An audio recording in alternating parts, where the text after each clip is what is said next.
પ્રિય વૈષ્ણવો, જય શ્રી કૃષ્ણ। આજે પુરુષોત્તમ માસના આ પવિત્ર દિવસોમાં આપણે એક અત્યંત સૂક્ષ્મ, ગંભીર અને અંતરાત્માને ઢંઢોળી નાખીને તેવો વિચાર કરી રહ્યા છીએ। આપણે ખૂબ જ સહેલાઈથી અને વારંવાર કહીએ છીએ કે મારા હૃદયમાં તો સાક્ષાત શ્રી ઠાકોરજી બિરાજે છે, પરંતુ શું આપણે ક્યારેય શાંત ચિત્તે બેસીને એ વિચાર કર્યો છે કે આપણા હૃદયમાં બિરાજેલા એ અખિલ બ્રહ્માંડના નાથને ત્યાં સુખ મળે છે કે અકળામણ? આપણા ઘરમાં જો નાનકડું મંદિર હોય તો ત્યાં સહેજ પણ ધૂળ જામે તો આપણે તરત જ સાફ સૂફી કરીએ છીએ। ઉનાળાની ઋતુમાં પ્રભુને ગરમી ન લાગે એટલા માટે પંખો, એસી કે ખસના પડદા કરીએ છીએ। ઠાકોરજીને શ્રમ ના પડે એટલે સમયસર શયન કરાવીએ છીએ, કારણ કે આપણને એમના બાહ્ય સુખનો, એમના લીલા તનુની ખૂબ ચિંતા છે।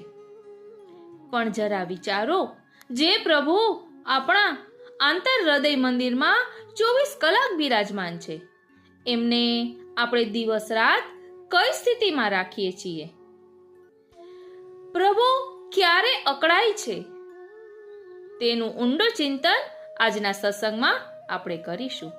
વાલા વૈષ્ણવો, જય શ્રી કૃષ્ણ। હું મનાતુરી આપ સર્વે વૈષ્ણવોનું આજના આ અલૌકિક સત્સંગમાં હાર્દિક સ્વાગત કરું છું।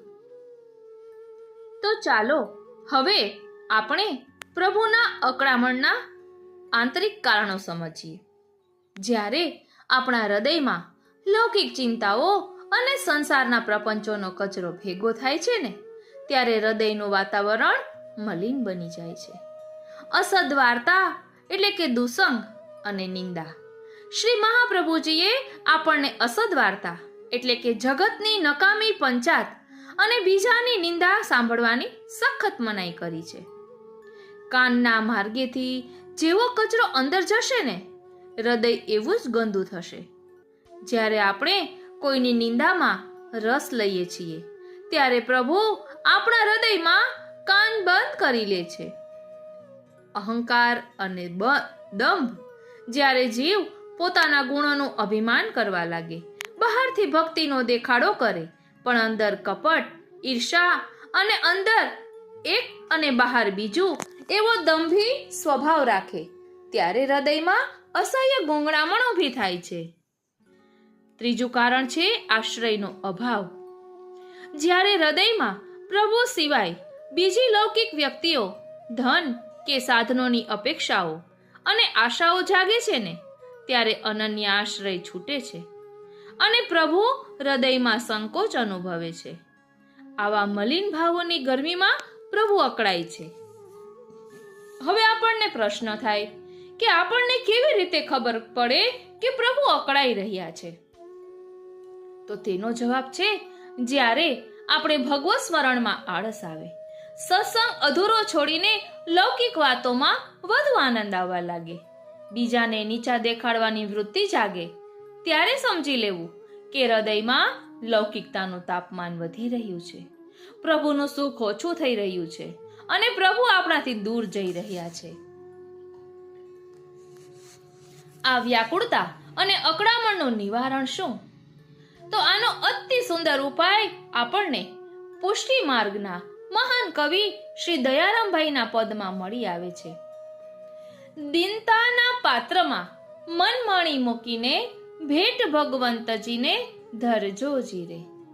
જ્યારે જીવ પોતાના બધા સાધનોનું અભિમાન છોડીને પરમ દીનતા ધારણ કરે છે ને, જ્યારે એ સ્વીકારે છે કે મારું કશું જ નથી, હું તો સાવ પામર જીવ છું, જે કંઈ છે તે મારા પ્રભુનો જ છે, ત્યારે હૃદય ફરીથી પવિત્ર, શીતળ અને સુગંધિત બને છે। આ દીનતાના ભાવથી પ્રભુની બધી જ અકળામણ દૂર થઈ જાય છે। હૃદયના ઉદ્વેગને શાંત કરતો શિક્ષાપત્રનો દિવ્ય સાર। જ્યારે સંસારના તાપથી, ચિંતાઓથી કે પરિસ્થિતિઓથી હૃદયમાં અતિશય ઉદ્વેગ, વ્યાકુળતા ઊભી થાય, ત્યારે શ્રી મહાપ્રભુજી અને શ્રી હરિરાય મહાપ્રભુજી પ્રણીત શિક્ષાપત્ર આપણું પરમ શરણ બને છે. શિક્ષાપત્રનો આ દિવ્ય સાર હૃદયના ગમે તેવા ઉદ્વેગને ક્ષણભરમાં શાંત કરી દે છે. તો સમજીએ શિક્ષાપત્રનો સાર. ચિંતાનો ત્યાગ અને સર્વ સમર્પણ. શિક્ષાપત્ર આપણને દ્રઢતાપૂર્વક શીખવાડે છે કે આપણે બ્રહ્મ સંબંધ લીધું છે એટલે કે આપણો હાથ સાક્ષાત શ્રી કૃષ્ણના હાથમાં છે. જે જીવ પ્રભુને સમર્પિત થઈ ચૂક્યો છે તેના સારા નરસાની બધી જ ચિંતા પ્રભુની છે. માટે લૌકિક ચિંતા કરીને ઉદ્વેગ કરવો એ પ્રભુના સામર્થ્ય પર સંદેહ કરવા બરાબર છે. સેવા અને સ્મરણમાં ચિત્ત પરોવવું. મન જ્યારે ખાલી હોય ત્યારે જ તેમાં ઉદ્વેગ અને નકામા વિચારો આવે છે. જો મનને સતત પ્રભુના નામ સ્મરણ, કીર્તન કે પ્રભુની સેવામાં વ્યસ્ત રાખવામાં આવે તો ઉદ્વેગને હૃદયમાં પ્રવેશવાની જગ્યા જ નહીં મળે. ત્રીજું, પ્રભુની ઈચ્છામાં જ સુખ. જે કંઈ પરિસ્થિતિ સામે આવે તેને પ્રભુની ઈચ્છા અને પ્રભુનું વિધાન માનીને સ્વીકારી લેવી. જે કરશે તે મારો વાલો ભલું જ કરશે. આ સર્વોચ્ચ વિશ્વાસ જ હૃદયને પરમ શાંતિ આપે છે. પુરુષોત્તમ માસમાં આપણે બધાએ સંકલ્પ લેવો જોઈએ કે આ પુરુષોત્તમ માસ કે જેને અધિક માસ કહેવાય છે, તો આ મહિનામાં લૌકિક પ્રવૃત્તિઓ થોડી ઓછી કરીને પ્રભુ માટે અધિક ભાવ, અધિક નામ સ્મરણ અને અધિક દીનતા હૃદયમાં ધારણ કરીએ. હૃદયમાંથી નિંદા, ઈર્ષા, અહંકારનો કચરો સાફ કરીને તેને એટલું શીતલ બનાવીએ કે આપણા હૃદય મંદિરમાં બિરાજેલા વહાલા ઠાકોરજી પરમ સુખનો અનુભવ કરે. દ્રઢ ચરણના કેરો ભરોસોના નાદ સાથે પ્રભુના ચરણારવિંદમાં દંડવત કરીએ. તો ચાલો ને આપણા શ્રી હરિરાય મહાપ્રભુજી આ લૌકિક ચિંતાઓનો ત્યાગ કરીને શું સમજાવે છે તેનું ભાવ દર્શન કરીએ. વાલા વૈષ્ણવો, રોજિંદા જીવનમાં આપણને પ્રશ્ન હોય જ છે કે બધું જ પ્રભુનું છે એ આપણને ખબર છે, છતાં સંસારની જવાબદારીઓ અને ચિંતાઓમાં ભગવત સ્મરણ કેમ છૂટી જાય છે? આપણે સત્સંગમાં સાંભળીએ છીએ કે ચિંતા ન કરવી, પણ જ્યારે ધંધાની આકુળ વ્યાકુળતા હોય, પરિવારની જવાબદારીઓ હોય કે લૌકિક કામોનું ભારણ હોય, ત્યારે મન પ્રભુમાંથી હટીને સંસારમાં એવું પરોવાઈ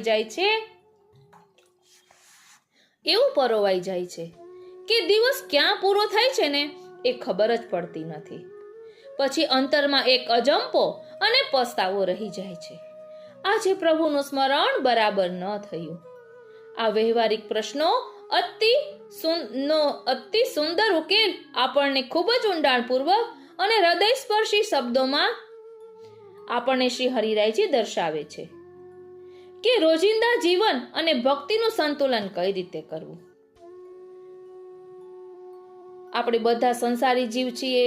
સવારે આંખ ખુલે ત્યારથી લઈને રાત્રે સૂઈએ ત્યાં સુધી ધંધો, રોજગાર, દુકાન, ઘરકામ ને વ્યવહારિક સંબંધોની એક આખી દોડધામ આપણી સામે ઊભી હોય છે. ઘણીવાર આપણને મનમાં પ્રશ્ન થાય કે હું તો પ્રભુનો દાસ છું, મારે શ્રી ઠાકોરજીને પ્રસન્ન કરવાના છે, છતાં કેમ લૌકિક કામો પાછળ દોડતી વખતે મારું મન પ્રભુને ભૂલી જાય છે? શું સંસાર અને સેવા સ્મરણ સાથે ન ચાલી શકે? આ પ્રશ્નો બહુ જ વ્યવહારિક ને સચોટ ઉકેલ આપણને શ્રી મહાપ્રભુજીએ આપ્યો છે.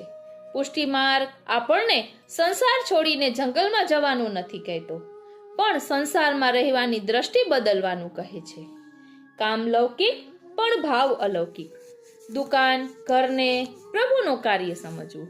આપણે જ્યારે દુકાને બેસીએ, વેપાર કરીએ કે ઘરમાં રસોઈ કરીએ ત્યારે આપણે એવું માની લઈએ છીએ કે આ મારું લૌકિક કામ છે, આનાથી પ્રભુને શું લેવા દેવા? બસ ભૂલ અહીં જ થાય છે. તેનો ઉકેલ શ્રી મહાપ્રભુજી સમજાવે છે કે બ્રહ્મ સંબંધ પછી તમારું સર્વસ્વ પ્રભુનું થઈ ગયું, તો તમારી દુકાન એ તમારી નથી, પ્રભુની યમુના એન્ટરપ્રાઇઝ છે. તમે જે વેપાર કરો છો એ પ્રભુની સૃષ્ટિના પોષણ માટે કરો છો. ઘરમાં જે રસોઈ બને છે એ પ્રભુના પરિવાર માટે બને છે. જ્યારે જીવ એવો ભાવ રાખે કે હું જે ધન કમાઉં છું તે મારા ઠાકોરજીની સેવા પહોંચવા માટે છે અને જે વ્યવહાર કરું છું તે પ્રભુની આજ્ઞા સમજીને કરું છું, ત્યારે તે આખો વ્યવહાર જ સત્સંગ બની જાય. પછી ધંધો નડતો નથી, પણ ભક્તિમાં સહાયક બને છે. મનનો વ્યવહાર અને મનના આશ્રયની વાત કરીએ તો ઘણીવાર વૈષ્ણવો ચિંતા કરે કે દુકાને ગ્રાહક સાથે વાત કરતી વખતે કે હિસાબ કરતી વખતે પ્રભુ યાદ ન આવ્યા. તો તેનો ઉકેલ સમજાવતા કહે છે કે ઠાકોરજી એટલા દયાળુ છે કે તેઓ આપણા મનની મર્યાદા જાણે છે. જેમ કોઈ સ્ત્રી માથે પાણીનું બેડું લઈને ચાલતી હોય, તે રસ્તામાં બહેનપણીઓ સાથે હસતી રમતી વાતો કરતી હોય, છતાં તેનું અંદરનું ધ્યાન ક્યાં હોય છે? માથા પર રહેલા ઘડા પર. બસ આપણે પણ સંસારના કામોમાં ભલે મનથી વ્યવહાર કરીએ, પણ અંદરનું અનુસંધાન પ્રભુના ચરણોમાં હોવું જોઈએ. હાથ પગ ભલે કામમાં વ્યસ્ત હોય, પણ અંદર એક ખાતરી હોવી જોઈએ કે હું ગમે ત્યાં હોઉં, મારો રક્ષક મારો વાલો છે, મારા પ્રભુ મારા પ્રાણ પ્રિય છે. શ્રી હરિરાય મહાપ્રભુજી શિક્ષાપત્રમાં અદ્ભુત વાત સમજાવે છે કે જો કોઈ દિવસ લૌકિક કામના અતિશય ભારણને લીધે તમે સ્મરણ કે સેવા ન કરી શક્યા હોય, અતિશય હિંમત હારીને નકારાત્મક ન થઈ જવું. તે સમયે પ્રભુને વિનંતી કરવી કે હે નાથ, આજે આપની આવી ઈચ્છા હતી કે હું આ કાર્યમાં વ્યસ્ત રહું. આ પરિસ્થિતિ પણ આપની જ આપેલી છે. જ્યારે આપણે આપણી લાચારી પ્રભુ સામે સ્વીકારી લઈએ છીએ ને, ત્યારે આપણે એ પસ્તાવો જ પ્રભુને વાલો લાગે છે. પ્રભુ જીવના સમય કરતા તેના હૃદયના ભાવને જુએ છે. એટલે આજના સત્સંગનો નિચોડ એ જ છે કે સંસાર એ ભક્તિના માર્ગમાં દિવાલ નથી. જો તેને પ્રભુ સાથે જોડી દેવામાં આવે, સવારે ઘરની બહાર નીકળતી વખતે પ્રભુને કહીને નીકળવું, પ્રભુ આપના કાર્યો અર્થે બહાર જાઉં છું, સંસારના મોહમાં મારું મન અટવાય નહીં, એવી કૃપા કરજો, એ સંભાળી લેજો. અને રાત્રે ઘરે આવીને બધું ચરણોમાં ધરી દેવું. જ્યારે સંસાર મારું મટીને પ્રભુનો બનશે ને, ત્યારે બધી જ અકળામણ અને ચિંતા ગાયબ થઈ જશે. તો નકામી ચિંતાઓનો ત્યાગ કઈ રીતે કરવો, હવે તેનું ભાવ દર્શન કરીએ. બોલો શ્રી વલ્લભાધીશ કી જય. વાલા વૈષ્ણવો, આપને એમ થતું હશે કે આવું બધું સત્સંગમાં શા માટે લીધું?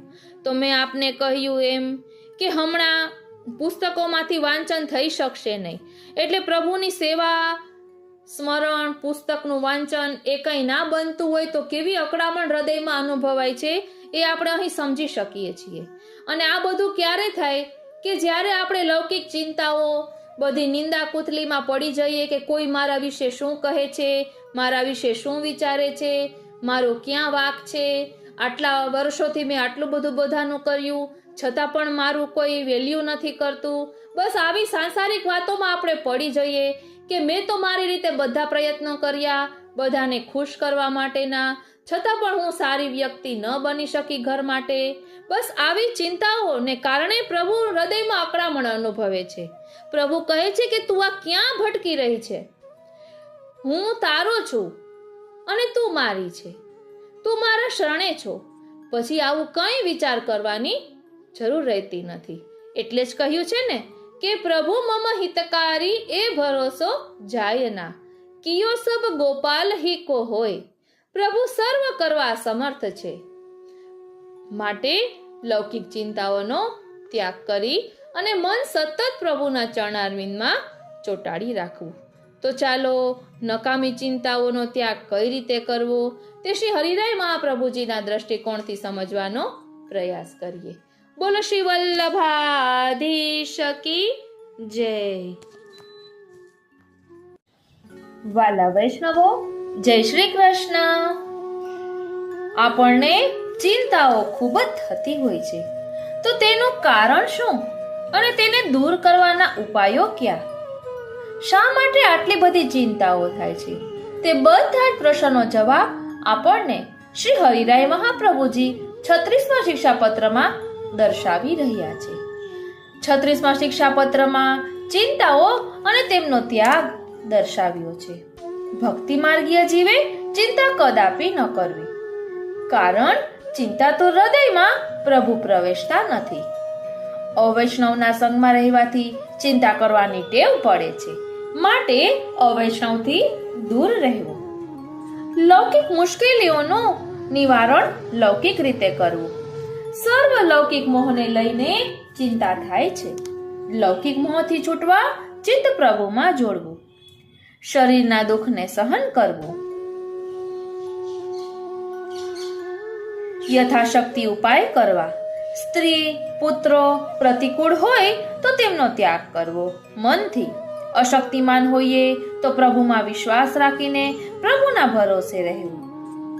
સેવા સત્સંગ સ્મરણ ન બને તો તેની ચિંતા અવશ્ય કરવી. બ્રહ્મ સંબંધની પ્રતિજ્ઞાનું પાલન ન થવાની ચિંતા કરવી. એટલે અહીં વૈષ્ણવોએ કયા પ્રકારની ચિંતા કરવી તે પણ આપણને શ્રી હરિરાય મહાપ્રભુજીએ દર્શાવ્યું છે. હવે આપણે 36મા શિક્ષાપત્રનો સૌપ્રથમ ભાવાર્થ જોઈશું અને ત્યાર પછી સંસ્કૃતમાં પાઠ કરીને વિસ્તારથી આ શિક્ષાપત્રને સમજીશું. વાલા વૈષ્ણવો, આપણે આજુબાજુ બધે નજર કરીએ ને તો અત્યારે વધારે પડતા બધા આપણને ચિંતાતુર જોવા મળશે. નાના હોય કે મોટા, બધા ચિંતાઓથી ઘેરાયેલા છે. એટલે આપણે બધાને આ ખૂબ જ સમજવા જેવું છે. તેનું કારણ સમજાઈ જાય તો તેને દૂર કરવાના ઉપાયોમાં પણ આપણે આગળ વધી શકીએ. રોગ થયો હોય તો તેનું મૂળ સમજાય કે શેના કારણે આ રોગ થાય છે, તો તેનો મૂળનો આપણે નાશ કરવા પ્રયત્ન કરી શકીએ. તો ચિંતાઓનું કારણ શું અને તેને દૂર કરવાના ઉપાયો કયા, આ બધું જ આપણને શ્રી હરિરાયજી સમજાવી રહ્યા છે. શિક્ષાપત્ર 36મું ભાવાર્થ. લૌકિકમાં રહેનાર ભક્તિ માર્ગીય વૈષ્ણવે કદી પણ ચિંતા કરવી નહીં. જો ચિત્ત ચિંતાતુર હોય તો તેમાં કૃષ્ણ શી રીતે પ્રવેશ કરે? જેમ ઘર વાળી જોડી લીપીને સાફ રાખી હોય તો તેમાં રહેનાર સ્વસ્થ થઈને રહે, નહીતર સર્વથા પાછો ફરે. તેમ પ્રભુ પણ તેવા ચિંતાતુર હૃદયમાંથી પાછા ફરે છે. આથી જ નવરત્નમાં શ્રી મહાપ્રભુજીએ કહ્યું છે કે જો અન્ય પણ આપનું એટલે કે પ્રભુનું હોય તો અન્યના વિનિયોગમાં ચિંતા શા માટે કરવી? ધર્મ માર્ગની દ્રષ્ટિએ વિચાર કરવામાં આવે તો કરતા એકલો પિત્ત થાય છે. કળિયુગમાં સંસર્ગ દોષ લાગતો નથી. કરતા એકલો લિપ્ત થાય છે. તે પ્રમાણે અન્ય યુગોની સરખામણીમાં આ યુગ પાંચમો એટલે કે ઉત્તમ યુગ ગણાય છે. પરંતુ આપણા આચાર્યશ્રીએ કહ્યું છે કે અવૈષ્ણવની સાથે કદી રહેવું નહીં. આમ છતાં આગળનો વિચાર કરી લોક સંકોચ પણ રાખવો. અવૈષ્ણવનો અસંગ એટલે કે અસંગ તરત ન બને તેમ હોય તો પણ તેની નિવૃત્તિમાં મન રાખવું અને સમય આવે ત્યારે તેનાથી નિવૃત્ત થવું. જો દર્દ થાય કે તરત જ તેનું મૂળ શોધ્યા વિના પ્રયત્ન કરીને તેને દબાવી દેવામાં આવે તો તે તત્કાળ દબાઈ જાય છે, પણ ફરી પાછું ઉથલો મારે છે. માટે પ્રતિબંધો આવી પડે તો ધીમે ધીમે તેનું નિવારણ કરવું, તેના મૂળ સુધી પહોંચવું. ચિંતા મોહના કારણરૂપ છે, માટે નકામી ચિંતા કરવી નહીં. જેમ કોઈ કાણાવાળા પાત્રમાંથી ધીમે ધીમે બધું પાણી ઝરી જાય છે, તેમ ગૃહસ્થાશ્રમીનું આયુષ્ય ચાલ્યું જવા છતાં તેને ખબર પડતી નથી. માટે જો ભક્તે પોતાના ચિત્તને ભગવત ચરણારવિંદમાં સ્થાપવું હોય અને પોતે ચતુર હોય તો ક્ષણ માત્રનો પણ વિલંબ કરવો નહીં. શરીર પ્રાકૃત છે, તેને સર્વથા અનિત્ય માનવામાં આવ્યું છે. એની સાથે અવિદ્યાને કારણે સંબંધ થયો છે. અહંતા મમતા રૂપી સંસાર તેનાથી જ ઉત્પન્ન થયેલો હોવાથી તેનાથી થયેલો સંબંધ પણ ખોટો માનવામાં આવ્યો છે. ઉત્તમ વૈષ્ણવો એવા સંબંધથી થયેલા દુઃખને કશા લેખામાં લેતા નથી. તેઓ અહંતા મમતા રૂપ પ્રતિબંધની નિવૃત્તિ માટે હરિને શરણે જાય છે. પ્રભુ ભક્તનું દુઃખ સહન કરી શકતા નથી, તેથી તેવા પ્રતિબંધને તત્કાળ દૂર કરે છે. શ્રી મહાપ્રભુજી કહે છે, આપણાથી કશું જ ન બને ત્યાં પ્રભુ આપણા રક્ષક છે. આપણે પ્રતિબંધની નિવૃત્તિ અર્થે યથાશક્તિ ઉપાય કરવો. જો સ્ત્રી પુત્રાદિ પ્રતિકૂળ હોય તો તેમનો ત્યાગ કરવો એમ નિબંધમાં કહ્યું છે. પોતાની આસક્તિમાં સર્વથા હરિ જ આપણા રક્ષક છે. પ્રભુ પોતાના ભક્તની ચિંતા કરે છે અને કરશે. જેમ આપણે માથે પિતા છે તેમ શ્રી ઠાકોરજી પણ આપણે માથે બિરાજે છે. તો પછી ચિંતા શા માટે કરવી? પ્રભુ કૃપાળુ છે, તે પોતાના આશ્રિત સેવકને કદીએ તજી દેશે નહીં. જેમણે શ્રી આચાર્ય ચરણનો દ્રઢાશ્રય કરેલો છે તેમને લેશ માત્ર પણ ચિંતાનું કારણ નથી. શ્રી વલ્લભના ચરણ કમળના આશ્રિતે કૃષ્ણ સેવા વિના અન્ય ચિંતા કરવી ઘટે નહીં. ચિંતા કરવી તો તે કેવળ નિવેદનના અનુસંધાન પરત્વે કરવી. શ્રી મહાપ્રભુજી નવરત્નમાં કહે છે કે હરિ લોકવેદમાં સ્વસ્થતા કરશે નહીં. જેઓ પ્રભુમાં સ્થિતિ કરીને રહેલા છે તેમણે ઉપરોક્ત વચનામૃત યાદ કરી ચિંતાનો તરત જ ત્યાગ કરવો. ધ્યાન આપજો કે હરિ લોકવેદમાં સ્વસ્થતા કરશે નહીં.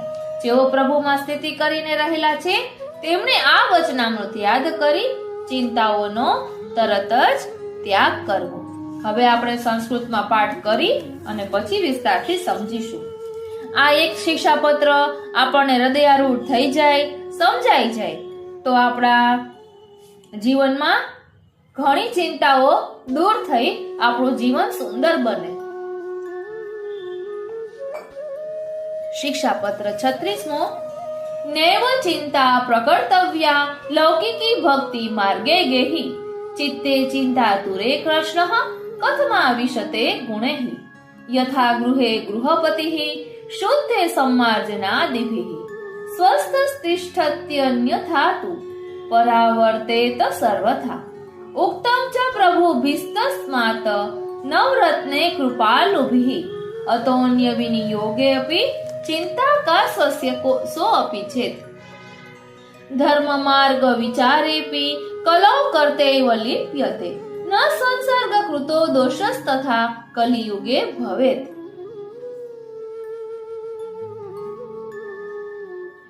યુગાંતરે તથૈવાયમ પંચમત્વેન ગણ્યતે યદ્યપ્યુક્તમ નિજાચાર્યે સ્થૈર્યમ ન વૈષ્ણવોઃ સહ તથાપિ લોક સંકોચઃ કર્તવ્યસ્ત્વ ગ્રહદર્શને મનઃ સ્થાપ્યમ તન્નિવૃત્તૌ સમયે તન્નિવર્તન તત્કાલમ તત્પ્રયત્ને તુ રોગસ્યેવોદ્ભવો ભવે અતઃ કાર્યમ શનૈરેવ પ્રતિબંધ નિવર્તન વૃથા ચિંતા ન કર્તવ્યા સ્વમનો મોહ કારણ યથા સચ્છિદ્ર ક્લશાત જલમ સ્ત્રવતી સર્વશઃ તથા યુઃ સતતમ યાતિ જ્ઞાયતે ન ગૃહસ્થિતૈ એવં હિમ ગચ્છત્યાયુષ્યે ક્ષણમ નૈવ વિલંબયે ભગવચ્ચરણે ચેતઃ સ્થાપને અતિ વિચક્ષણ શરીરમ પ્રાકૃતમ તદ્ધિ નિત્યમ સર્વથા મતમ તત્સંબંધોપ્ય વિદ્યાતસ્તોહમ મમતાત્મકઃ સંસારસ્તકૃતઃ સર્વસંબંધોપી મૃષા મતઃ તત્સંબંધ કૃતમ દુઃખમ નહિ મંતવ્યમુત્તમૈઃ પ્રતિબંધ નિવૃત્ત્યર્થમ હરિમ શરણમાં વ્રજેત. ભક્ત દુઃખા સહિષ્ણુસ્તમ તદેવ નિવર્તયેત અશક્યે હરિરેવાસ્તિ ત્યેવમેવ પ્રભોર્વચઃ યાવત શક્તિઃ પ્રકર્તવ્યો યુપાયસ્તન્નિવર્તને પ્રતિકૂલે ચ તત્યાગ પર્યંતમ વિહિતમ પુનઃ સર્વથા સ્વસ્ય ચાશક્તો હરિરેવ હિ રક્ષકઃ સ્વકીય ચિંતામ કુરુતે કર્તા સ ચ કરિષ્યતિ સ્વયં કિમર્થમ કર્તવ્યા પિતરીવ શિરઃ સ્થિતે ન ત્યક્ષ્યતિ કૃપાપૂર્ણઃ સેવકમ સર્વદાશ્રિતમ આચાર્ય શરણમ તસ્ય ચિંતાલેશોપી નૈવહિ તસ્મા શ્રીવલ્લભાચરણાબ્જ દ્વયાશ્રિતૈ ન કાપી ચિંતા કર્તવ્યા કૃષ્ણ સેવા વિના પુનઃ નિવેદનાનુસંધાન ચિંતા માત્ર વિધીયતા લોકે સ્વાસ્થ્યમ તથા વેદે ઇતિ શ્રીમદ પ્રભોર વચઃ સ્મૃત્વા શીઘ્રમ હૃદિ સ્થા સા નિવર્ત્યા સેવનાર્થિભિઃ. વાલા વૈષ્ણવો, હવે આપણે આ શિક્ષાપત્ર વિસ્તારથી સમજીએ. વાલા વૈષ્ણવો, 36મા શિક્ષાપત્રમાં ચિંતાનો નિરૂપણ અને વૃથા ચિંતાનો ત્યાગ વર્ણવ્યો છે. શ્લોક સંખ્યા 19 છે. 35મા શિક્ષાપત્રમાં શ્રી હરિરાયજીએ દુષ્ટ જીવ અને એ દુષ્ટ જીવોના દ્વારા થતા દુસંગના સ્વરૂપનું નિરૂપણ કર્યું હતું. માણસને જેનો સંસર્ગ થાય એની અસર આવે. લૌકિક સંસર્ગનું પરિણામ માણસને ચિંતાતુર બનાવે છે અને તેથી 36મા શિક્ષાપત્રમાં શ્રી હરિરાય ચરણ દુસંગના પરિણામે ચિત્તને કોરી ખાતી ચિંતાનું નિરૂપણ કરે છે. શ્રી હરિરાય ચરણ 36મા શિક્ષાપત્રમાં વૃથા એટલે કે નકામી બિનજરૂરી ચિંતાઓનો ત્યાગ કરવાની આજ્ઞા કરે છે. શ્રી હરિરાયજી આ 36મા શિક્ષાપત્રમાં શ્રી મહાપ્રભુજીના નવરત્ન ગ્રંથનું જ ભાષ્ય કરે છે. નવરત્ન ગ્રંથમાં શ્રી મહાપ્રભુજીએ ગોવિંદ દવેના માધ્યમથી આપણને સૌને બોધ કરાવ્યો કે ચિંતા કાપી ન કાર્યા. જેમણે પ્રભુને આત્મનિવેદન કર્યું છે, પોતાનું સર્વસ્વ પ્રભુને સમર્પણ કર્યું છે, એવા જીવોએ કદાપી કોઈ સમયે કોઈ પણ પ્રકારે ચિંતા કરવાની જરૂર નથી. પણ આપણને એવો અનુભવ છે કે કોઈના કહેવાથી ચિંતા રોકાતી પણ નથી. ચિંતા ન કરવાની આજ્ઞા શ્રી મહાપ્રભુજીની પૂર્વે થઈ ગયેલા ઋષિઓએ અને આચાર્યોએ પણ કરી છે અને એ આજ્ઞા વેદકાળથી લઈને સૌ ધર્મ આચરણ કરનારા સાંભળતા આવ્યા છે. પરંતુ આજ સુધી આપણા સૌનો એ અનુભવ છે કે ચિંતાઓ થયા જ કરે છે. શ્રી હરિરાયજી પણ અહીં શ્રી મહાપ્રભુજીની એ જ આજ્ઞાનો પડઘો પાડે છે, પ્રતિઘોષ કરે છે, કોઈ પણ પ્રકારે ચિંતા ન જ કરવી. આ ચિંતા કેમ થાય છે એનું ઉત્પન્ન થવાનું કારણ સમજવા જેવું છે. મનોવિજ્ઞાને ચિંતા થવાનું કારણ બતાવ્યું છે. આપણા શરીરમાં એક મન છે. આદિકાળથી શરીર અને મનનો ઝઘડો ચાલ્યો આવે છે. શરીરને અને મનને બનતો નથી. કહેવત છે કે કૂતરું ખેંચે ગામ ભણી અને શિયાળ ખેંચે સીમ ભણી. એમ શરીર એક દિશામાં દોડે ત્યારે મન ઉલટી દિશામાં દોડે. બંનેની ગતિ પણ જુદી જુદી. આપણામાં એક બીજી પણ કહેવત છે કે લાંબા જોડે ટૂંકો જાય, મરે નહીં તો માંદો થાય. કોઈ ઝડપથી ચાલવાની સાથે આપણે ચાલવાનું હોય તો આપણો દમ નીકળી જાય. વ્રજયાત્રામાં તમે જોયું હશે, કેટલાક એવા ઝડપથી ચાલતા હોય કે આપણે તો એમની સાથે દોડીએ તોય ન પહોંચાય, થાકી જવાય. કેટલાક એવા ધીમા ચાલતા હોય કે એમની સાથે જો ચાલવાનું રાખીએ તો પગ ભરાઈ જાય. શું કરવું? બે સરખી ઝડપે ચાલનારા હોય તો જ ચાલવામાં આનંદ આવે. શરીરની ગતિ બહુ ધીમી અને મનની ગતિ બહુ ઝડપી. મન પ્રકાશની ગતિએ દોડે અને શરીર કીડીની ગતિએ દોડે. મન આગળ દોડે, એની સાથે શરીર પાછળ ઘસડાય. આપણે મનથી વિચાર કરીએ કે મારે પરદેશ જવું છે, તો મન જે ગતિએ પરદેશ પહોંચે તે ગતિએ શરીર ના પહોંચે. પરિણામે જલ્દી જવા માટે શરીર જ્યારે મથામણ કરે ત્યારે એનું ટેન્શન થઈ જાય. પેલું નાનું છોકરું આપણી ઝડપે ન ચાલે ત્યારે આપણું મન કેવું ટેન્શન અનુભવે છે કે ચાલ ને ભાઈ જલ્દી. આમ મનને ટેન્શન થાય કે મારે ઝડપે શરીર કેમ નથી ચાલતું, અને શરીરને ટેન્શન થાય કે મારી સાથે ધીમે ધીમે મન કેમ નથી ચાલતું. પરિણામે શરીર અને મન વચ્ચે એક સંઘર્ષ જાગે. શરીર અને મન વચ્ચે ચાલતો સંઘર્ષ એટલે ચિંતા. ચિંતાની એક વાક્યમાં વ્યાખ્યા આપીએ તો શરીર અને મન વચ્ચે ચાલતો સંઘર્ષ એટલે ચિંતા. શું કરવું અને શું ન કરવું તેની ખબર ન પડે એટલે ચિંતા. તમે તમારી કોઈ પણ ચિંતાનું પૃથ્થકરણ કરજો. મન જે કરવા તૈયાર થાય છે તે શરીરથી નથી બનતું, ત્યારે ચિંતા થાય. દાખલા તરીકે આપણે લૌકિકની જ વાત કરો ને. મનથી વિચાર થયો, શ્રી સર્વોત્તમજીના 51 પાઠ કરીશું. મન તૈયાર થઈ ગયું, હા કરીશું. પણ શરીર માંદું છે, અસ્વસ્થ છે, એટલો સમય બેસી શકાતું નથી.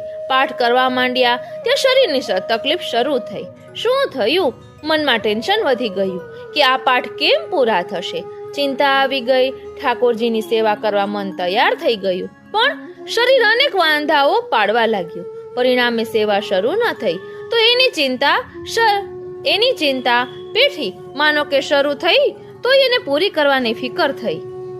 આમ શરીર અને મન એ બંનેનો જે સંઘર્ષ ચાલે છે એમાંથી ચિંતા જન્મે છે.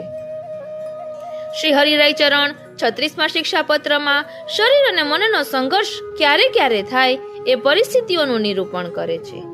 એમણે 5 પ્રકારો બતાવ્યા. આવી 5 સ્થિતિમાં શરીર અને મન વચ્ચે સંઘર્ષ થવાથી ચિંતાઓ થાય છે. પહેલો પ્રકાર શરીરના રોગો સંબંધી ચિંતા. વાલા વૈષ્ણવો, ધ્યાન આપજો. અહીં 5 પરિસ્થિતિઓનું નિરૂપણ કર્યું છે કે જેમાં શરીર અને મનનો સંઘર્ષ થાય અને તેના કારણે ચિંતાઓ જન્મે છે. પહેલો પ્રકાર છે શરીરના રોગો સંબંધી ચિંતા. કોઈ માણસ એવો નહીં હોય કે એને જીવનભર સંપૂર્ણ તંદુરસ્તી રહે. નાના મોટા રોગો થયા કરે. આપણો નાનો સરખો રોગ પણ બહુ ભયંકર લાગતો હોય છે. પરિણામે શરીરના રોગોની આપણને સૌથી વધારે ચિંતા થાય. મનમાં અનેક કલ્પિત વિચારો આવતા જાય. એક નાની ફોલ્લી થાય એટલે મન શંકા કરે કે કેન્સર હશે.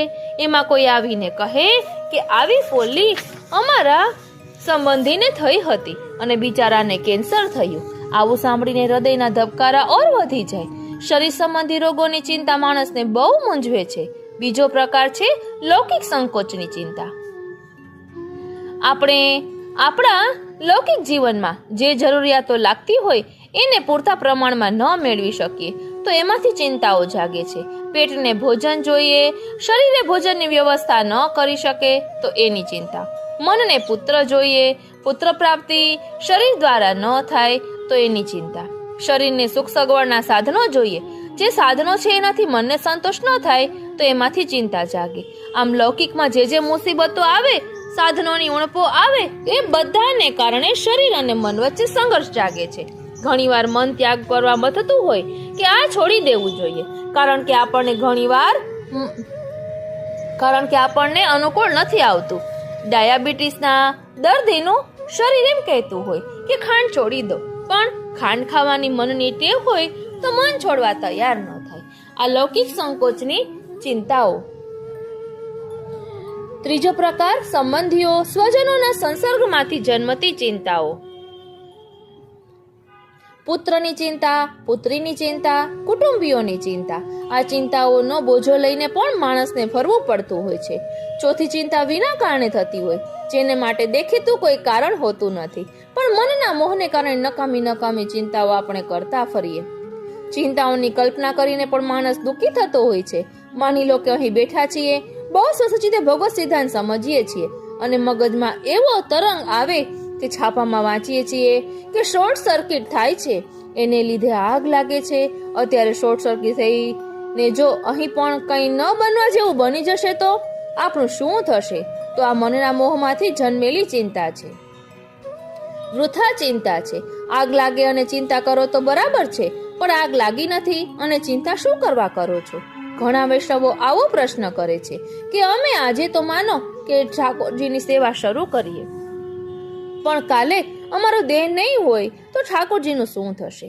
આવા એક બેનને મેં કહેલું કે તમારા પ્રશ્નનો જવાબ આપું તે પહેલા તમને એક પ્રશ્ન કરું. તમે લગ્ન કરેલા એ સમજીને કરેલા કે અણસમજમાં કરેલા? તેઓ કહે સમજીને કરેલા. તો એ વખતે વિચાર નહીં આવેલો કે મારા પતિ નહીં હોય તો મારું શું થશે? એટલે કહે ના, આવો અશુભ વિચારે. તો મેં કહ્યું તમે પણ આવું અશુભ શું કરવા વિચારો છો કે હું નહીં હોઉં ત્યારે મારા ઠાકોરજીનું શું થશે? તમે નહીં હો ત્યારે ઠાકોરજી પોતાની ફિકર કરી લેશે, પણ છો ત્યારે શું કરવા ચિંતામાં દુઃખી થાવ છો? આજનો લાવો લીજીએ રે, કાલ કોણે દીઠી છે. છો ત્યાં સુધી તો આનંદથી પ્રભુની સેવા કરો, પણ ના, આ મનનો મોહ એવો છે કે નકામી ચિંતાઓ કરાવે છે. પાંચમો પ્રકાર સમજદાર વૈષ્ણવોને થતી ચિંતા. અલૌકિકની ચિંતા, અન્ય વિનિયોગની ચિંતા. પ્રભુએ મને જે દ્રવ્ય આપ્યું છે એ પ્રભુની સેવા માટે આપ્યું છે. મારો દીકરો મોજ શોખમાં તે પૈસા વાપરે છે. પ્રભુનું આપેલું દ્રવ્ય એને ઉડાડવા માટે કેવી રીતે અપાય? જે સમય મને મળ્યો છે તે પ્રભુની સેવા માટે મળ્યો છે, પણ લૌકિક સંબંધીઓ આવે છે અને એમની સાથે મારે બેસવું પડે છે. અનિચ્છાએ એમની સાથે મારે વાતો કરવી પડે છે. મારો સમય લૌકિકમાં બગડે છે. મારું શું થશે? આવી પ્રભુને લાયક સંપત્તિ, પ્રભુને લાયક સમય અને પ્રભુની સેવામાં ઉપયોગી બને એવા સ્વજનો પ્રભુથી વિમુખ બનતા હોય ત્યારે એને લઈને જે ચિંતા થાય એને શ્રી હરિરાયજી અન્ય વિનિયોગની ચિંતા કહે છે. આમ શ્રી હરિરાય ચરણ સમર્પિત બનેલા વૈષ્ણવના મનમાં જાગતી 5 પ્રકારની ચિંતાઓનું નિરૂપણ કરે છે અને પૂછે છે, આપણું ચિત્ત જો આવું ચિંતાતુર રહેશે, આ 5 માંથી એક જ પ્રકારની નહીં પણ 5 પ્રકારની ચિંતાઓમાં મન વ્યસ્ત રહેશે તો એમાં નિર્દોષ પ્રભુ કેવી રીતે પધારશે? જ્યાં એક ચિંતા પણ પ્રભુને પધારવામાં પ્રતિબંધરૂપ બનતી હોય ત્યાં 5 પ્રકારની ચિંતાઓનો ઢગલો થાય તો આપણી સ્થિતિ કેવી થાય? એક વખત કૃષ્ણદાસ મેઘને શ્રી મહાપ્રભુજીને પ્રશ્ન કરેલો, કૃપાનાથ, ઠાકોરજીને સૌથી વધારે પ્રિય શું અને સૌથી વધારે અપ્રિય શું? શ્રી મહાપ્રભુજીએ 2 વસ્તુઓ અપ્રિય બતાવી. આપે આજ્ઞા કરી, શ્રી ઠાકોરજીને માખણ બહુ પ્રિય છે માટે નવનીત પ્રિય કહેવાયા અને ઠાકોરજીને માખણ જેવો સ્નિગ્ધ સ્નેહ બહુ પ્રિય છે. શ્રી મહાપ્રભુજીએ આજ્ઞા કરી, ઠાકોરજીને અપ્રિયમાં અપ્રિય હોય તો તે ધુમાડો છે. આપણને ધુમાડો અપ્રિય લાગે. ધુમાડા જેવો જે ક્લેશ છે એ પ્રભુને સૌથી વધારે અપ્રિય છે. જ્યાં ક્લેશ છે, ક્લેશના કારણે ચિંતાઓ છે, ત્યાં પ્રભુ નથી બિરાજતા. જ્યાં સ્નેહ છે ત્યાં સદા પ્રભુ બિરાજે છે. માટે શ્રી મહાપ્રભુજીએ આજ્ઞા કરી, ચિંતા કાપી ન કાર્યા, કદાપી ચિંતા ન કરવી. પણ શ્રી હરિરાયજી જાણે છે કે આ આજ્ઞાનું પાલન કરવું સહેલું નથી, એટલે આપ શ્રી ચિંતાની નિવૃત્તિના કેટલાક ઉપાયો બતાવે છે. ચિંતાને રોકી શકતા નથી પણ ચિંતાનો નિકાલ તો જરૂર કરી શકાય છે. શ્રી હરિરાય ચરણે ચિંતાઓનું 2 રીતે વર્ગીકરણ કર્યું. એક લૌકિક ચિંતા અને બીજી અલૌકિક ચિંતા. લૌકિક બાબતોની જે ચિંતાઓ છે એને દૂર કરવાના ઉપાયો જુદા છે. અલૌકિક બાબતની જે ચિંતાઓ છે એની નિવૃત્તિના ઉપાયો પણ જુદા છે. સૌથી પહેલા શ્રી હરિરાયજી લૌકિક ચિંતાઓ દૂર કરવાના ઉપાય બતાવે છે. શ્રી હરિરાયજી આજ્ઞા કરે છે કે જેમાં આ ચિંતા જાગે છે એ મન ઉપર આપણે કાબુ કરવો પડશે. કેટલાક માણસોને તમે જોયા હશે કે નબળા મનના હોય છે. મન દોરે એ પ્રમાણે તેઓ દોરાય, વાત વાતમાં એમના વિચાર બદલાયા કરે, જેને વેવરિંગ માઇન્ડ કહીએ. એક માણસ આવીને એમ કહે તો એ સાચું, બીજો આવીને બીજી વાત કહે તો પેલી વાત ભૂલાઈ જાય અને બીજું સાચું, ત્રીજો આવે ત્યાં આગલા બંનેની વાત ભૂલાઈ જાય અને ત્રીજું સાચું. શ્રી હરિરાયજી કહે છે કે આવું ભટકતું નબળું મન ન ચાલે. તમે તમારા મનને પ્રયત્નપૂર્વક તમારા પોતાના કાબુમાં રાખતું કરો. તમે જાતે જ નિર્ણય લેતા થાવ. સારા નરસાનો વિચાર કરીને તમારા માટે શું સારું છે એ નક્કી કરો અને કડક મનથી એને અનુસરો. આવા મનને શ્રી હરિરાયજી સ્વતંત્ર મન કહે છે. તમારું મન સ્વતંત્ર હોય, કોઈનું દોરવાયું ન દોરાય, આવું મન જેને પ્રાપ્ત થયું છે એ માણસ દુનિયામાં આગળ આવે છે. એને આપણે લોખંડી પુરુષ કહીએ છીએ, કઠણ મનવાળા કહીએ છીએ.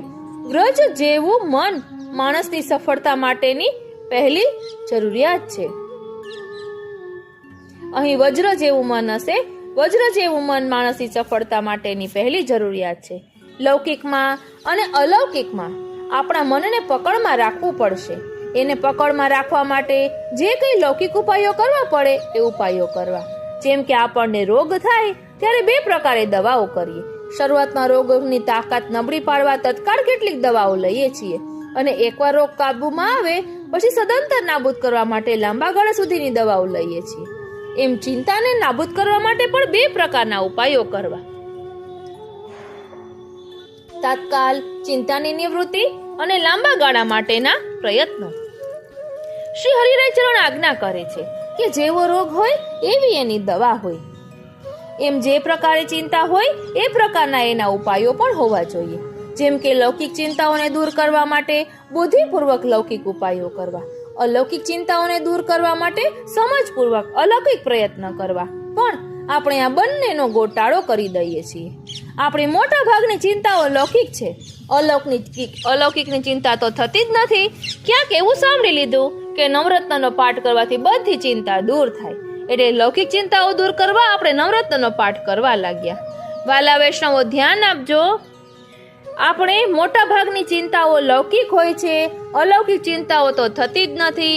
ક્યાંક એવું સાંભળી લીધું કે નવરત્નનો પાઠ કરવાથી બધી ચિંતા દૂર થાય, એટલે લૌકિક ચિંતાઓ દૂર કરવા આપણે નવરત્નનો પાઠ કરવા લાગ્યા. નવરત્નનો પાઠ કરવો બહુ ઉત્તમ, પણ લૌકિક ચિંતા દૂર કરવા એ સાધન ન વપરાય. એ બાબતમાં પૂજ્ય શ્યામુ બાબા બહુ સુંદર આજ્ઞા કરે છે કે મચ્છરને જો ફ્લીટથી મારી શકાતા હોય તો મશીન ગન વાપરવાનું ગાંડ પણ ન થાય. એમ લૌકિક ચિંતાઓનો બહુ સામાન્ય લૌકિક ઉપાયોથી ઉકેલ આવતો હોય તો શ્રી મહાપ્રભુજીની અલૌકિક વાણીનો પ્રયોગ એને માટે ન કરાય. ચિંતા કાપી ન કાર્યા, એમ શ્રી મહાપ્રભુજીએ કહ્યું ત્યારે પ્રશ્ન પૂછનાર ગોવિંદ દુબે જેવા ભગવદીય હતા. શ્રી મહાપ્રભુજી એમને જવાબ આપ્યો છે, મને અને તમને જવાબ નથી આપ્યો. ગોવિંદ દુબેને કોઈ લૌકિક ચિંતા હતી જ નહીં.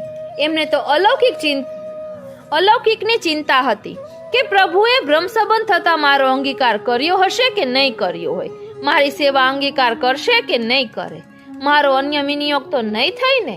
એમને તો આવી અલૌકિક ફિકર હતી. માટે શ્રી મહાપ્રભુજીએ એ અલૌકિક ચિંતાઓના જવાબમાં કહ્યું કે ચિંતા કાપી ન કાર્યા, કોઈ પ્રકારની ચિંતા કરવી નહીં. લૌકિક ચિંતા બાબતે તો શ્રી મહાપ્રભુજી માથાકૂટ કરતા જ નથી, કારણ કે આપ શ્રી માને છે કે મારા સેવકો તો સિંહના બચ્ચા છે, એ આ લૌકિક ચિંતાઓને તો ગણકારે જ નહીં. માટે શ્રી હરિરાયજી સમજાવે છે કે લૌકિક ચિંતાઓને દૂર કરવા લૌકિક ઉપાયો યોજવા. જેમ કે પુત્ર પ્રાપ્તિ નથી થતી તો એવું નહીં કહેવું કે હે પ્રભુ, જો મને પુત્ર મળશે તો હું તમારું પલનું કરાવીશ. પુત્ર મેળવવા માટે ઠાકોરજીને પલ્લાનો મનોરથ કરાવો એ ચિંતા નિવૃત્તિનો કોઈ પ્રકાર નથી. પણ પુત્ર પ્રાપ્તિ થતી નથી તો એને અંગે ડોક્ટર વગેરેની સલાહ લઈને આવશ્યક ઉપાય કરવા. પ્રભુની ઈચ્છા હશે તો પુત્ર મળશે, પણ તેને માટે પ્રભુને પરિશ્રમ કરાવવો એ પુષ્ટિ ભક્તનું કર્તવ્ય નથી. હા, કોઈ ભગવદીય કૃપા કરી દે તો વાત જુદી છે, પ્રભુ સ્વયં કૃપા કરી દે તો વાત જુદી છે. પણ આપણી પુત્ર પ્રાપ્તિની ચિંતા માટે આવા અલૌકિક ઉપાયો કરવા એ યોગ્ય નથી. જેમ કે ધંધામાં ખોટ જાય છે, લૌકિક ફિકર છે, તો શ્રીજી બાબાને એમ ના કહેવાય કે આ વર્ષે ધંધામાં નફો થશે તો હું તમને રાજભોગ ધરાવીશ, રાજભોગ કરાવીશ. એ બરાબર નથી. ધંધામાં એવું શું ગોઠવીએ તો આપણી ખોટ ઓછી થાય, એના લૌકિક ઉપાયો વિચારવા જોઈએ. વિચક્ષણતા એટલે હોશિયારી, સમજદારી. અતિ વિચક્ષણતા એટલે અતિ સમજદારી. ભગવત ચરણે ચેતઃ સ્થાપને, ભગવત ચરણારવિંદમાં અતિ સમજદારીથી ચિત્તને જોડવું. અલૌકિક ચિંતાઓની નિવૃત્તિ ભગવત ચરણારવિંદના આશ્રયથી થાય છે. માટે ગોવિંદ દુબેને પણ શ્રી મહાપ્રભુજીએ આજ્ઞા કરી, શ્રી કૃષ્ણ શરણમ મમનું સતત ચિંતન કરો. એના દ્વારા પ્રભુના ચરણારવિંદમાં આપણું ચિત્ત રહે, દ્રઢ થાય. શ્રી મહાપ્રભુજી ભગવત ચરણારવિંદમાં ચિત્તનું સ્થાપન કરવા માટે શ્રી સુબોધિનીજીમાં પણ સમજાવે છે. શું સમજાવે છે? આ શ્રી સુબોધિનીજીમાં સમજાવે છે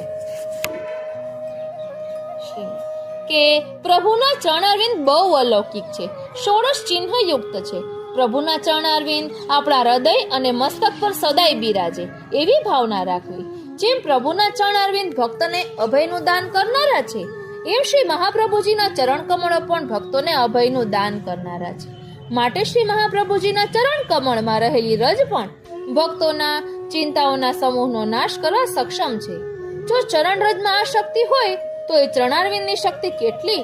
માટે આપણે ભગવત ચરણ જ લેવા ચરણામૃતનો ઉપયોગ રોજ કરીએ છીએ. એ ચરણામૃત મુખમાં મૂકવાથી હૃદય શુદ્ધ બને, તેમાં આંખે લગાડતા દ્રષ્ટિ શુદ્ધ બને, મસ્તકે લગાડતા બુદ્ધિ શુદ્ધ બને અને હૃદય પર લગાડતા હૃદય શુદ્ધ બને. આ ચરણારવિંદની રજ, આ ચરણામૃત એ ભક્તજનોની મોટામાં મોટી ઔષધિ છે. અલબત્ત એમાં આપણી દ્રઢ શ્રદ્ધા હોવી જોઈએ. માટે આપણે ત્યાં સેવામાં એવો પ્રકાર બતાવ્યો કે ઠાકોરજીના ચરણ સ્પર્શ કરીને એ ઠેરવા પર પ્રસાદી જળ લઈ ને મુખમાં મૂકવું, જેથી ભગવત ચરણારવિંદની રજ જલ સાથે મિશ્રિત થઈને હૃદયમાં પધારે અને આપણા આંતરિક બુદ્ધિ શરીરને શુદ્ધ રાખે. માટે આપણે શ્રી વલ્લભપુરને કેસર સ્નાન કરાવી એ ચરણામૃતનું પાન કરીએ છીએ. આ ભગવત ચરણામૃતથી અનેક ભગવદીઓએ અનેક જીવોના લૌકિક દુઃખો પણ દૂર કર્યા છે. ભગવત ચરણ રજમાં આવી દિવ્ય અવર્ણનીય શક્તિ છે. તેથી જેમની ચરણરજમાં આવી શક્તિ હોય એમના ચરણારવિંદની તો વાત જ શી કરવી. માટે શ્રી મહાપ્રભુજી પછીના સૌ સમર્થ આચાર્ય ચરણોએ પણ શ્રી મહાપ્રભુજીની સ્તુતિ કરતા હંમેશા શ્રી મહાપ્રભુજીના ચરણ કમળોની પ્રાપ્તિ માંગી છે કે આપના ચરણારવિંદ અમને પ્રાપ્ત થાઓ. એક શક્તરાણી થઈ ગયા. શ્રી મહાપ્રભુજીએ આજ્ઞા કરી, ઠાકોરજી પધરાવી સેવા કર. એમણે કહ્યું, મહારાજ, હું તો તમને ઓળખું, બીજાને નહીં. મારી પાસે સેવા જ કરાવી હોય તો આપના ચરણારવિંદ મને પધરાવી આપો, હું એમની સેવા કરીશ. એ શક્તરાણીએ એવા ભાવપૂર્વક શ્રી મહાપ્રભુજીની સેવા કરી કે એમને રોજ શ્રી મહાપ્રભુજીના સાક્ષાત દર્શનનો અનુભવ થતો. શ્રી હરિરાય ચરણ અહીં આજ્ઞા કરે છે કે આપણા ચિત્તને શ્રી પ્રભુ અને શ્રી મહાપ્રભુજીના ચરણ કમળોમાં રાખજો. કેવી રીતે રાખીશું? સમય મળે ત્યારે શ્રી કૃષ્ણ શરણમ મમ, શ્રી વલ્લભ શરણમ મમ મનમાં જપ કરતા કરતા શ્રી પ્રભુના અને શ્રી મહાપ્રભુજીના ચરણારવિંદોનું ધ્યાન કરવું. કેવા કોમળ કમળ જેવા ચરણારવિંદ છે, કેવો ગુલાબી વર્ણ છે. એ બંને ચરણારવિંદના દશનક ચંદ્રોની શોભા કેવી અલૌકિક છે. એ ચરણ કમળોમાંથી કેવી અલૌકિક સૌરભ પ્રસરે છે. એ ચરણ કમળોનું દિવ્ય તેજ કેવું છે. એ ચરણ કમળોમાં વજ્ર, અંકુશ, યવ, ધજા આદિ ક્યાં ષોડશ ચિહ્ન બિરાજે છે. આ સર્વનું ધ્યાન શ્રી કૃષ્ણ શરણમ મમ અને શ્રી વલ્લભ શરણમ મમ મનમાં જપતા જપતા કરવું. એમ કરતા શ્રી પ્રભુ અને શ્રી મહાપ્રભુજીના ચરણ કમળોમાં આપણું મન સ્થિર થશે. શ્રી હરિરાય ચરણ આવી રીતે મનને સ્થિર કર્યા પછી મનની વધુ દ્રઢતા માટે આજ્ઞા કરે છે કે વિવેક ધૈર્યાશ્રયમાં શ્રી મહાપ્રભુજીએ કહેલા વચનોનું ચિંતન કરો. શ્રી મહાપ્રભુજીએ આશ્રયની સિદ્ધિ માટે 2 મંત્રો બતાવ્યા. નોંધી લેવા જેવા 2 મંત્રો છે, સર્વાર્થ શરણમ હરિ અને બીજો મંત્ર આપ્યો સર્વથા શરણમ હરિ. શ્રી હરિ ભગવાન જ મારું શરણ છે. મારા પર ત્રિવિધ દુઃખ આવે એમાં પ્રભુ જેમ રાખશે એમ હું રહીશ. પ્રભુ મારું શરણ આવું મન કેળવવા માટે સર્વાર્થે શરણમ હરિ એ મંત્ર સતત એના અર્થના વિચારપૂર્વક જપ્યા કરવો. જ્યારે જ્યારે મુશ્કેલીઓ ચિંતાઓ આવે ત્યારે પ્રભુ પાસે કે શ્રી મહાપ્રભુજી પાસે કશું માંગવા દોડી ન જતા સર્વ બાબતોમાં શ્રી હરિ મારું શરણ છે એ મંત્ર દ્વારા મનન ચિંતન કર્યા કરવું. એનાથી મનની દ્રઢતા આવશે, દુઃખ જીરવવાની શક્તિ આવશે. બીજો મંત્ર આપ્યો સર્વથા શરણમ હરિ. સર્વથા એટલે સર્વ પ્રકારે, સર્વ સમયે અશક્ય પરિસ્થિતિ હોય કે સુશક્ય પરિસ્થિતિ હોય, દુઃખ હોય કે સુખ હોય, જીવનની બધી જ પરિસ્થિતિમાં સર્વ સમયમાં કેવળ શ્રી હરિ જ મારું શરણ છે. શ્રી હરિ મારું જે કંઈ કરશે તે હિતકર કરશે એવો પ્રભુના કાર્યમાં દ્રઢ વિશ્વાસ રાખીને પ્રભુના ચરણ કમળોમાં મનને આશ્રિત કરવું. શ્રી હરિરાય ચરણે આજ્ઞા કરી કે જેણે આવી રીતે મનને આશ્રિત કર્યું છે એના સર્વ વિઘ્નોને પરમ કારુણિક શ્રી મહાપ્રભુજી બહુ સહજ રીતે દૂર કરે છે. 252 વૈષ્ણવમાં એક ભગવદીયની વાર્તા છે. એક ભગવદીય વૈષ્ણવની વાર્તા છે. એમના પત્ની સાથે ઝૂંપડી બાંધીને રહેતા. ભિક્ષા માગી લાવે, પ્રભુજી આરોગ્ય લઈને બંને જણ પરમ સંતોષથી જીવે અને પ્રભુનું રાત દિવસ ચિંતન કરે. એક દિવસ યુવાન અતિથિ એમના ઘરે આવી ચડ્યા. એ યુવાન જિંદગીના મહામૂલા વર્ષો સુધી કાશીમાં રહી જ્યોતિષ શીખ્યા હતા અને તેઓ માનતા કે મારા જેવું બીજા કોઈને જ્યોતિષ આવડતું નથી. તેમણે આ સાત્વિક ભક્તના ત્યાં મુકામ કર્યો. થાક ઉતારતા એ બેઠા હતા. ત્યાં તેમને વિચાર થયો કે હું જેમનો મહેમાન બન્યો છું તે સ્થિતિના ગરીબ છે. થોડીક મદદ કરવા લાવ જરા જ્યોતિષ શાસ્ત્રનો પહેલવેલો ઉપયોગ કરી જો. આમના ભાગ્યમાં સુખ લખાયેલું છે કે નહીં? પ્રશ્ન કુંડળી મુકાઈ. જવાબ આવ્યો કે આજે બરાબર મધ્યાહન સમયે રાજાના સિપાહીઓ આવશે અને એમના ઉપર અનેક મનુષ્યની હત્યાઓનો આરોપ મૂકી એમને પકડીને લઈ જશે. એક મનુષ્યની હત્યાનો આરોપ મૂકી એમને પકડીને લઈ જશે અને આજે જ સાંજે રાજ દરબારમાં એમને ફાંસી આપવામાં આવશે. આ જ્યોતિષીને તો બહુ દુઃખ થયું કે અરે રે, જેમનો હું મહેમાન બન્યો એવા આ સાત્વિક ભક્ત ઉપર આવું દોષારોપણ અને એનું આવું પરિણામ આવશે. ક્લેશ થયો. બેસી રહ્યા. કઈ ઉપાય સૂચ્યો નહીં. બપોરે 12 વાગી ગયા. 4:30 થયા. 1 થયો. 12:30 થયા. 1 થયો. પેલા વૈષ્ણવ ઝૂંપડીમાંથી બહાર આવ્યા. ગંગા સ્નાન કરવા જતા હતા. એમને જોઈને જ્યોતિષી પણ પોતાની સર્વ જ્યોતિષશાસ્ત્રના જે ગ્રંથો લઈ આવેલા એનું પોટલું ઉંચકીને ચાલ્યા. ગંગાજીમાં જઈને પોટલું અંદર પધરાવા ગયા. પેલા વૈષ્ણવે હાથ પકડી લીધો. આ શું કરો છો? ગ્રંથો ગંગાજીમાં પધરાવો છો? એટલે કહે, હા, મારા 20 વર્ષ પાણીમાં ગયા. આ શાસ્ત્ર જ ખોટું. પણ શું થયું? એટલે કહે, આજે પહેલ વહેલું જ્યોતિષ જોયું અને બધી વાત કરી. આજે નિશ્ચિત તમારો વધ હતો, પણ તમને લેવા રાજ્યના સૈનિકો જ નથી આવ્યા. વૈષ્ણવ હસ્યા. કહે, ભાઈ, તમારી વાત ખોટી નથી, સાચી છે. શાસ્ત્ર પણ પ્રભુએ રચેલા છે, તેથી સાચા છે. પણ શાસ્ત્ર રચનારને શાસ્ત્રના બંધન નથી, એ બંધનોથી પર છે. એટલે જેને શાસ્ત્ર રચ્યા એણે મારા પર કૃપા કરી. હું રાજભોગ ધરીને જપ કરવા બેઠેલો, કોઈ દિવસ ઝોકું ન આવે. આજે જપ કરતા મધ્યાહન સમયે મને ઝોકું આવી ગયું. ઊંઘમાં સ્વપ્ન આવ્યું. તમે કહો છો એ બધો અનુભવ સ્વપ્નમાં થયો. મારી જાતને ફાંસીના ગાડિયામાં મેં લટકતી જોઈ. ફાંસીનો ગાડિયો ખેંચાયો પણ ખરો. આ બધો અનુભવ મેં કર્યો. ત્યાં મારી આંખ ઉઘડી ગઈ. સ્વપ્નમાં મારા મૃતદેહને જોયો. પરિણામે હું અશુદ્ધ બન્યો, એટલે સ્નાન કરવા ગયો. જ્યોતિષી વિચાર કરતા રહ્યા. વૈષ્ણવે કહ્યું કે તમારા કર્મનો સિદ્ધાંત ખરો, પણ એનાથી ઉપર કૃપાનો સિદ્ધાંત છે. જ્યોતિષી પૂછે છે, આવી કૃપા કેમ થાય? વૈષ્ણવ કહે છે, કૃપા ભગવત ચરણ કમળનો આશ્રય કરવાથી થાય. ઠાકોરજી માટે તો કહેવાય છે કે તે કૃપા કરીને ભક્તના હૃદયમાં આવી બિરાજે છે. પણ શ્રી મહાપ્રભુજી માટે તો એમ કહેવાય છે કે એ તો ઘડી ઘડીમાં કૃપા કરી દે. એ કૃપા કરીને ભક્તના હૃદયમાં આવીને બિરાજતા નથી, પણ ભક્તને પોતાના બંને બાહુની ભીસમાં ભેટી લે છે. અરે શ્રીનાથજી, વારી જાઉં, બલિહારી જાઉં અને શું કરી જાઉં. હૃદય સરસા દબાવી દે છે. રસિક ચરણ શરણ સદા રહત હૈ બડ ભાગી જન અપનો કર ગોકુલપતિ ભરત તાહી બાથે. જય જય શ્રી વલ્લભ પ્રભુ શ્રી વિઠ્ઠલેશ સાથે. શ્રીનાથજી, શ્રીનાથજી. જે આવા શ્રી મહાપ્રભુજીના ચરણારવિંદનો આશ્રય સ્વીકારે એને તેઓ પોતાના ગણીને પોતાની બાથમાં ભીડી લે છે.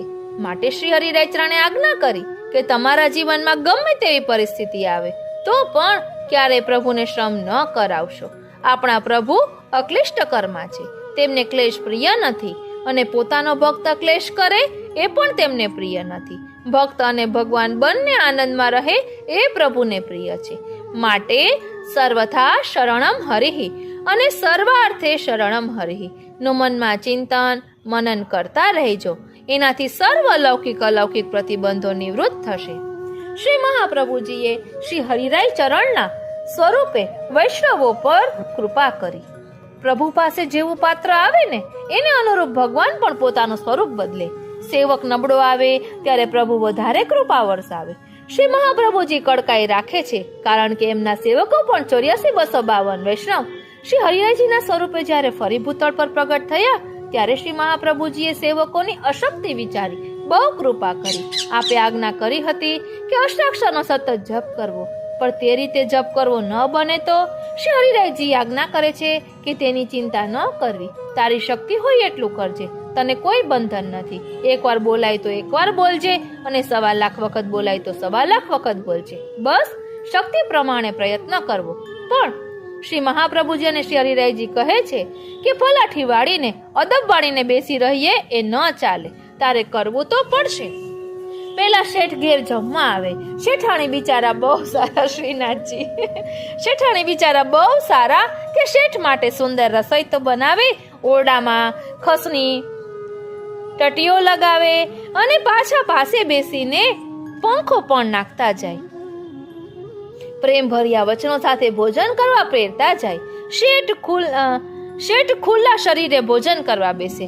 શેઠના શરીરે પરસેવાઓની ધારાઓ છૂટે. શેઠાણી બહુ અકળાય. શું થતું હશે? હું ઠંડક આપવાના આટલા ઉપચાર કરું તોય આટલો પરસેવો કેમ વળતો હશે? પણ તેઓ બોલી શકતા નથી. એક દિવસે ડરી ડરીને પૂછેલું, આટલું હું કરું છું અને તમને પરસેવો કેમ થાય છે? ભારે મિજાજવાળા શેઠે કહ્યું કે મને પરસેવો થાય ને, ચાવે છે કોણ? તારો બાપ. મારે ચાવવું પડે છે એનો મને પરસેવો થાય છે. આવું ન બોલાય, આ તો આમાં છે એટલે. આપણી પણ આ જ સ્થિતિ છે.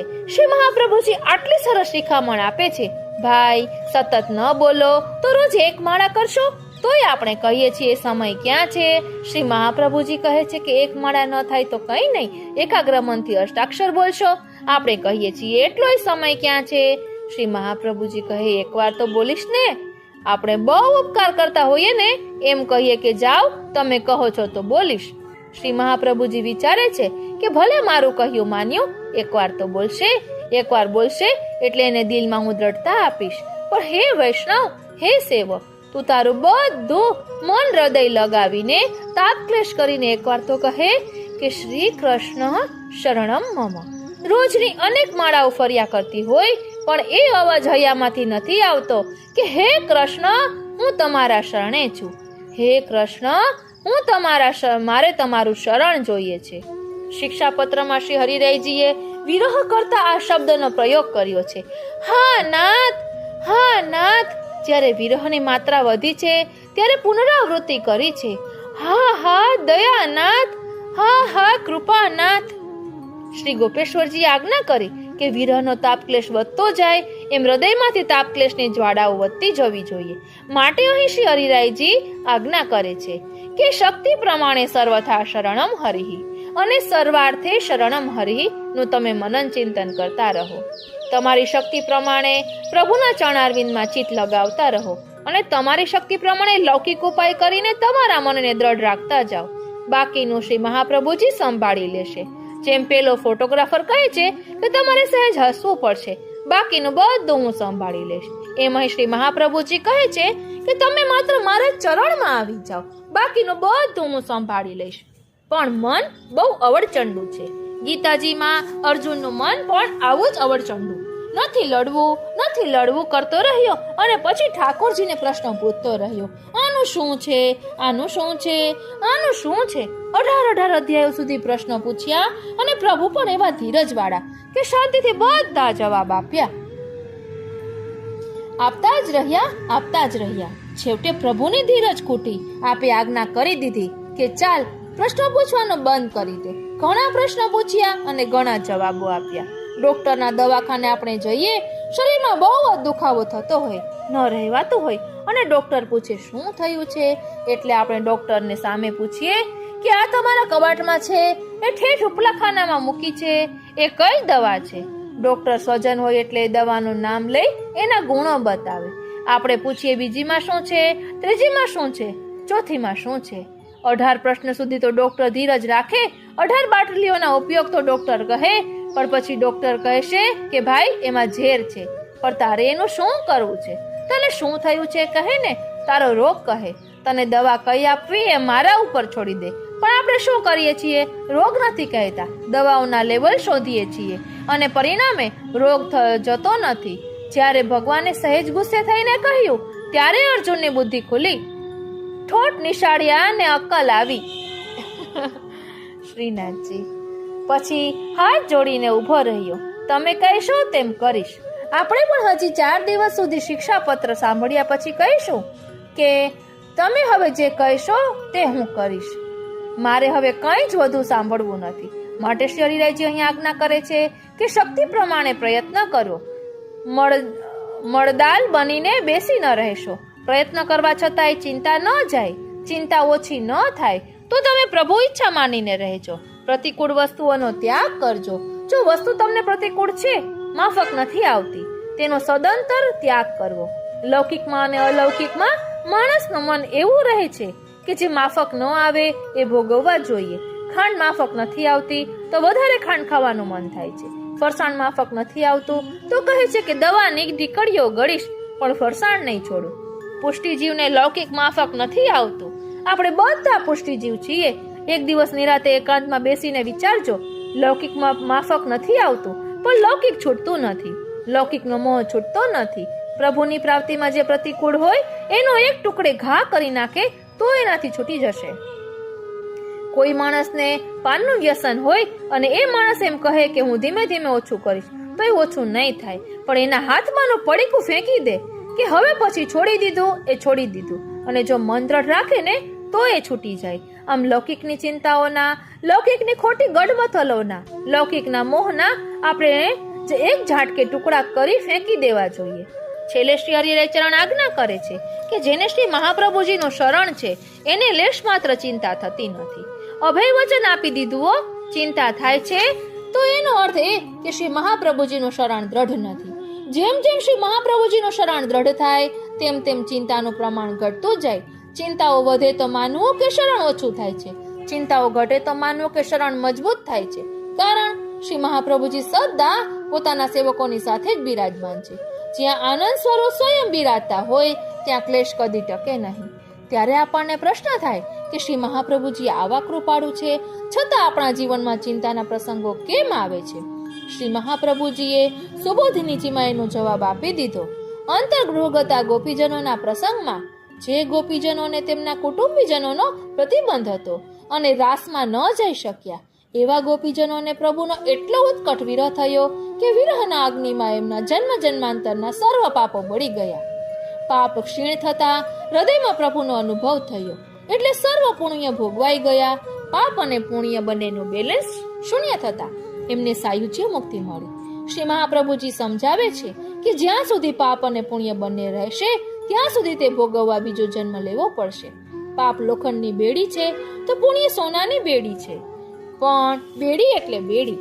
માટે વૈષ્ણવોએ પાપ ન કરવા અને કોઈ પણ કાર્ય પુણ્ય મેળવવા ન કરવા, ફરજ સમજીને કરવા. ગરીબને દાન કરવું એ ફરજ છે, એનાથી પુણ્ય મળશે માટે દાન નથી કરવાનું, પણ ફરજ છે માટે દાન કરવું.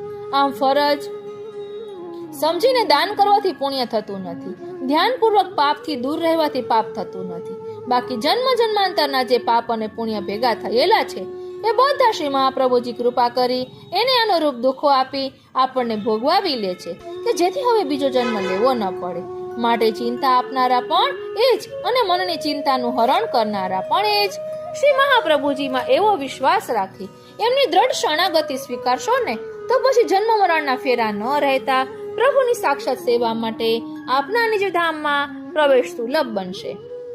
આમ ચિંતા અને ચિંતા નિવૃત્તિના પ્રકાર બતાવી શ્રી પ્રભુ અને શ્રી મહાપ્રભુજીની દ્રઢ શરણાગતિનું સ્વરૂપ સમજાવ્યું. શ્રી હરિરાયજી કૃત આ 36મો શિક્ષાપત્ર અહીં વિરમે છે. ઇતિ શ્રી હરિરાયજી વિરચિતમ ષડત્રિંશતમમ શિક્ષાપત્રમ શ્રી ગોપેશ્વરજી કૃત વ્રજભાષા ટીકા સમેતમ સમાપ્તમ. 36મા શિક્ષાપત્રનો સારાંશ. વિષય ચિંતાઓ અને તેમનો ત્યાગ. ભક્તિ માર્ગીય જીવે કદાપી ચિંતા ન કરવી, કારણ ચિંતા તો હૃદયમાં પ્રભુ પ્રવેશતા નથી. અવૈષ્ણવના સંગમાં રહેવાથી ચિંતા કરવાની ટેવ પડે છે, માટે અવૈષ્ણવથી દૂર રહેવું. લૌકિક મુશ્કેલીઓનું નિવારણ લૌકિક રીતે કરવું. સર્વ લૌકિક મોહને લઈને ચિંતા થાય છે. લૌકિક મોહથી છૂટવા ચિત્ત પ્રભુમાં જોડવું. શરીરના દુઃખને સહન કરવું, યથાશક્તિ ઉપાય કરવા. સ્ત્રી પુત્રો પ્રતિકૂળ હોય તો તેમનો ત્યાગ કરવો. અશક્તિમાન હોઈએ તો પ્રભુમાં વિશ્વાસ રાખીને પ્રભુના ભરોસે રહેવું.